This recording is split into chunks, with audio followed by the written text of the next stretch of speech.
naungan yang maha tinggi dan bermalam dalam naungan yang maha kuasa, akan berkata kepada Tuhan, tempat perlindunganku dan kubu pertahananku, Allahku yang kupercayai. Sungguh dialah yang akan melepaskan engkau dari jerat penangkap burung, dari penyakit sampar yang busuk. Dengan kepaknya ia akan menudungi engkau, di bawah sayapnya engkau akan berlindung. Kesetiaannya ialah perisai dan pagar tembok. Engkau tak usah takut terhadap kedahsyatan malam, terhadap panah yang terbang di waktu siang, terhadap penyakit sampar yang berjalan di dalam gelap, terhadap penyakit menular yang mengamuk di waktu petang. Walau 1.000 orang rebah di sisimu dan 10.000 di sebelah kananmu, tetapi itu tidak akan menimpamu. Engkau hanya menontonnya dengan matamu sendiri dan melihat pembalasan terhadap orang-orang fasik. Sebab Tuhan ialah tempat perlindunganmu, yang maha tinggi telah kau buat tempat perteduhanmu.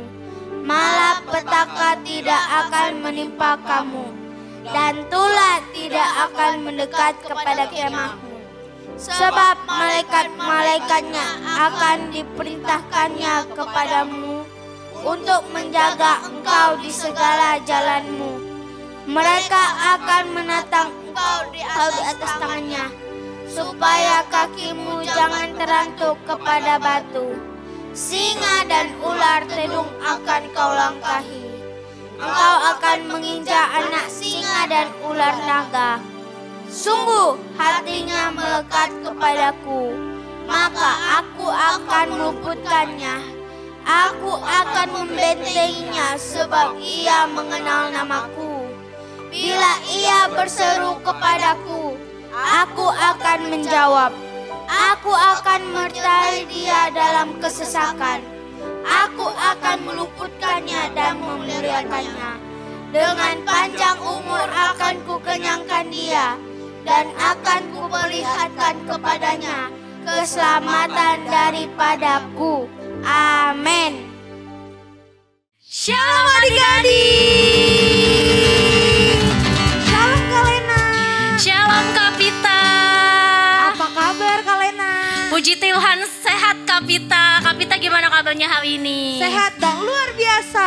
Wah, kayaknya Kak Pita ceria banget nih adik-adik. Kak Lena mau tahu nih Kak Pita kenapa sih seneng banget hari ini? Karena kemarin tuh kan aku habis sebel-sebelan sama temen aku. Tapi aku udah baikan sama dia. Wah.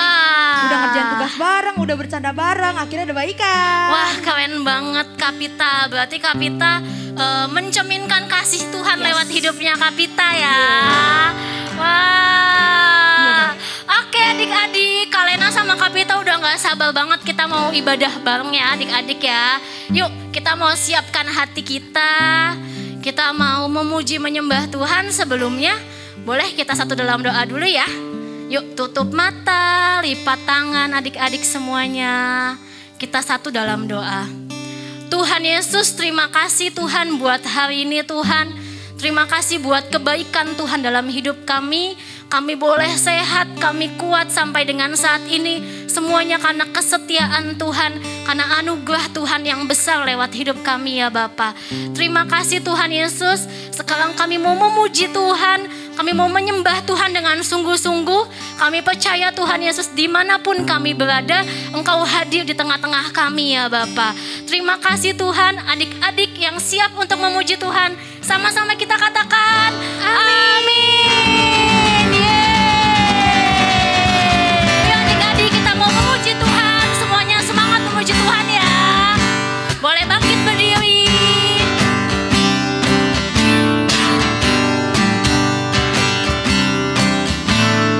Kasih itu memaafkan, kasih itu tak pernah dendam, tak simpan kesalahan orang. Kasih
gerakan dan nanti tanya jawab ya. Adik-adik boleh pilih ikutan Kalena atau Kapita. Oke. Yuk.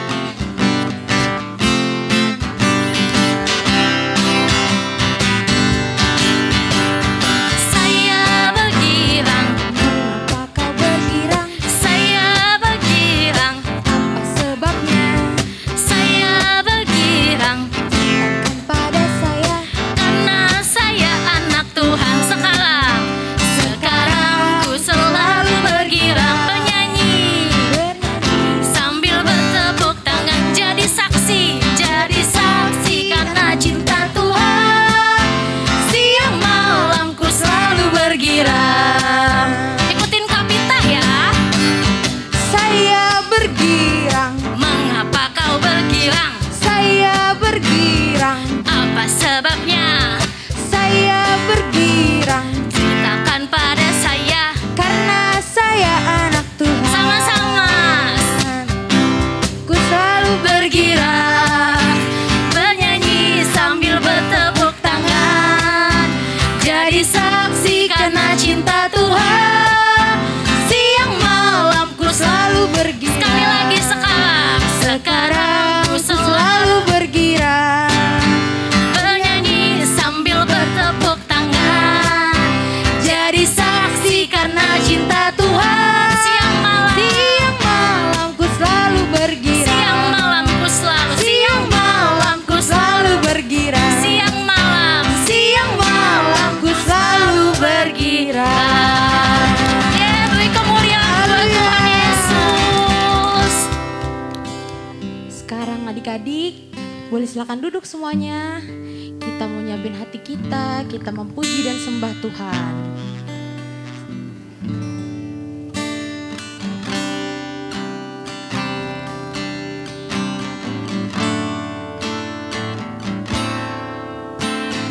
Tak terbatas kuasa-Mu Tuhan, semua dapat Kau lakukan.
Shalom adik-adik, bagaimana keadaannya hari ini?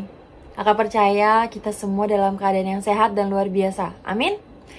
Nah, hari ini kita akan belajar dari seorang tokoh Alkitab yang bernama Simon Petrus. Kira-kira adik-adik ada yang tahu nggak ya Simon Petrus itu siapa?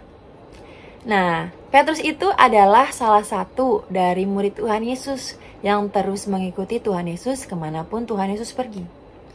Suatu saat, Petrus memiliki kesempatan untuk mengatakan dan berjanji bahwa Petrus akan selalu setia dan terus mengikuti Tuhan Yesus kemanapun dia pergi, tanpa terkecuali, kata Petrus kayak gitu. Tapi apakah akan seperti itu kenyataannya? Apakah iman Petrus sebesar itu? Nah, kita bisa lihat di Matius 26 ayat 69 sampai 75. Ini aku bacain. Di ayat 69, sementara itu Petrus duduk di luar di halaman. Maka datanglah seorang hamba perempuan kepadanya. Katanya, engkau juga seorang bersama-sama dengan Yesus orang Galilea itu. Nah, ayat 70, tetapi ia menyangkalnya di depan semua orang. Katanya, aku tidak tahu apa yang kau maksud. Petrus berkata seperti itu. Itu pertama kalinya Petrus menyangkal bahwa dia mengenal Tuhan Yesus. Di ayat 71 berkata seperti ini.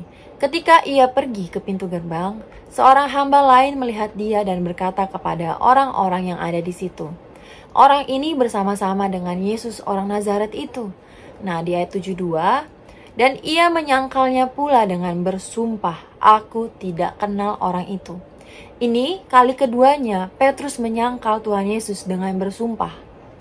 Di ayat 73, tidak lama kemudian orang-orang yang ada di situ datang kepada Petrus dan berkata, pasti engkau juga salah seorang dari mereka. Itu nyata dari bahasamu. Maka mulailah Petrus mengutuk dan bersumpah. Petrus mengutuk dan bersumpah, aku tidak kenal orang itu. Petrus menyangkal Tuhan Yesus 3 kali. Dan setelah itu, pada saat itu berkokoklah ayam. Maka teringatlah Petrus akan apa yang dikatakan Yesus kepadanya. Sebelum ayam berkokok, engkau telah menyangkal aku 3 kali. Lalu ia pergi dan menangis dengan sedihnya. Padahal Tuhan Yesus tuh sudah memperingatkan Petrus dengan apa yang akan terjadi, bahwa Petrus akan menyangkal Tuhan Yesus, tapi Petrus tetap kekeh bahwa dia tidak akan menyangkal Tuhan dan selalu setia kepada Tuhan. Petrus sedih adik-adik, setelah mengingat apa yang diucapkan Tuhan Yesus kepadanya ternyata benar, ternyata terjadi gitu. Petrus menyesal dan merasa bersalah sangat dalam kepada Tuhan Yesus. Nah, padahal tuh sebelumnya Tuhan Yesus berkata kepadanya, sesungguhnya malam ini, itu tertulis di Matius 26 ayat 34, berkata, sebelum ayam berkokok, engkau telah menyangkal aku 3 kali. Nah, tetapi Petrus belum menyadari itu kelemahan dan kekurangan yang ada di dalam dirinya. Dia tetap bersikeras bahwa dia akan tetap setia apapun yang terjadi dan tidak akan pernah menyangkal Tuhan Yesus apapun itu. Dia tetap kekeh gitu bahwa imannya tidak akan gugur karena dia percaya diri gitu. Nah, sehingga Petrus berkata kepada Tuhan, sekalipun aku harus mati nih. Petrus dengan pedenya berkata, sekalipun aku harus mati bersama-sama engkau, aku tidak akan menyangkal engkau, kata gitu. Dan bukan cuma Petrus saja yang berkata seperti itu adik-adik. Semua murid yang lain pun berkata demikian. Seluruh murid-murid Tuhan Yesus tidak mengetahui apa yang akan terjadi. Dan iman mereka itu belum pernah mengalami ujian yang sehebat ini, melihat gurunya, melihat Tuhan Yesus ditangkap dan dicambuk, bahkan disalibkan. Seluruh murid-murid Tuhan Yesus belum pernah melihat hal itu. Sehingga iman mereka gugur dalam keadaan yang terancam. Mereka mengalami ketakutan yang begitu hebatnya. Sebenarnya wajar mengalami takut karena seluruh mereka adalah 100% manusia. Mereka wajar takut. Sehingga membuat Petrus menyangkal Yesus sampai dengan 3 kali. Sekalipun dalam alam sadarnya Petrus, dia tidak mau menyangkal Tuhan Yesus. Tapi namun keadaan memaksa dia melihat apa yang sebenarnya yang ada di dalam hatinya. Saat menyadari apa yang ada di dalam hatinya, yang tidak setia terhadap gurunya, Petrus menyesali kegagalannya dan menangis dengan sangat-sangat sedih. Perasaan seperti ini tuh mematahkan semangat. Yang sedih terlalu dalam itu mematahkan semangat, sehingga jika dialami, kita mengalaminya juga, kita juga berhenti bergerak maju dalam iman kita yang kita percaya kepada Tuhan Yesus. Dan kita kembali ke dunia untuk mencari hiburan atau apapun itu. Nah, tidak hanya berhenti di situ adik-adik. Setelah Yesus bangkit dan menampakkan diri pada Petrus dengan penuh kasih, Yesus membuat Petrus menyadari siapa Petrus dan siapa Yesus yang sungguh-sungguh sangat mengasihi Petrus. Perjumpaannya Petrus dengan Tuhan Yesus membuat iman Petrus kembali bangkit dan kembali menjadi percaya. Ini yang mengubah seluruh kehidupan Petrus. Adik-adik, kegagalan itu memang menyakitkan, bahkan bisa membuat kita malu gitu. Namun hal ini tuh tidak bisa kita tutupi dengan alasan atau apapun itu, apalagi dengan menyalahkan orang lain gitu. Kita harus jujur kepada diri kita sendiri, jujur kepada Tuhan, karena kejujuran seseorang untuk mengakui kegagalannya di hadapan Tuhan dan diri sendiri adalah kesempatan bagi Tuhan untuk memulihkan kehidupan kita melalui karya Roh Kudus yang ajaib adik-adik. Kejujuran seperti itu seperti pintu yang terbuka untuk Tuhan untuk mulai bekerja dalam proses pemulihan, bahkan dalam proses untuk mengangkat kembali derajat kehidupan seperti yang dialami Petrus. Kasih Allah tidaklah bertujuan untuk menghakimi manusia akan kesalahan kita ataupun akan kegagalan kita, melainkan memberikan kesempatan untuk kembali kepada rancangan dan kehendaknya Tuhan. Nah, jadi adik-adik, jika saat ini kita merasa bersalah, yang membuat kita menjadi tidak semangat, percayalah, Tuhan Yesus selalu memberikan kesempatan yang kedua untuk kita, untuk memperbaiki setiap kesalahan yang sudah kita buat. Nah, jika Petrus saja diberikan kesempatan kedua, adik-adik dan kakak juga pasti diberikan kesempatan yang sama oleh Tuhan Yesus. Amin. Sekian firman Tuhan hari ini. Tuhan Yesus memberkati.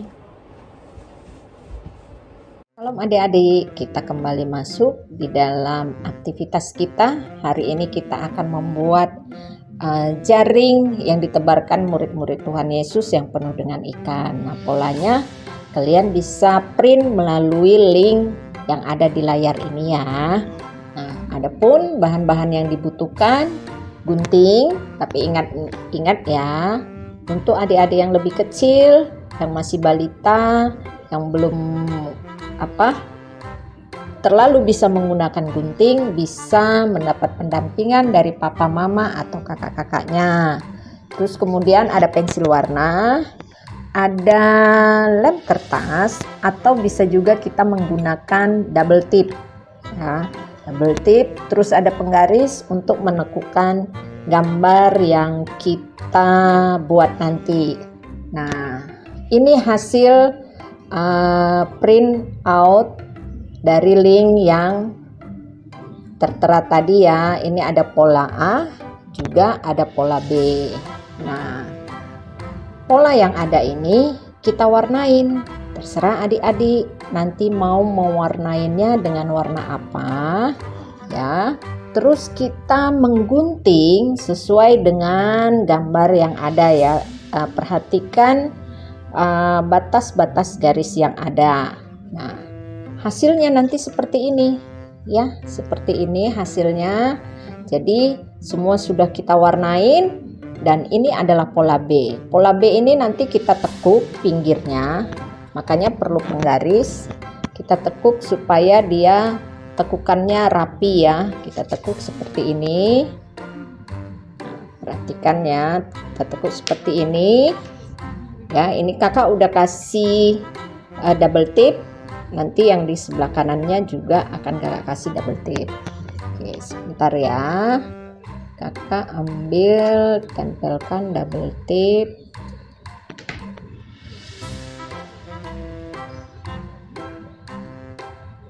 Usahakan untuk hati-hati supaya tidak merusak dari gambar yang ada.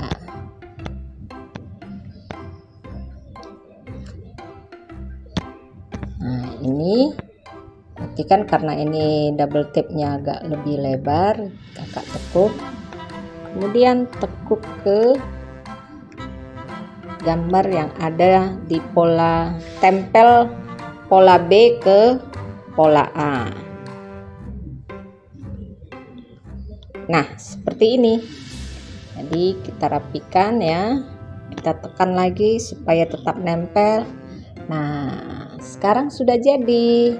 Ini gambar pola A dan pola B yang sudah didekatkan. Jadi kelihatan jaringnya yang penuh dengan ikan. Oke adik-adik, selamat membuat aktivitas. Tuhan memberkati.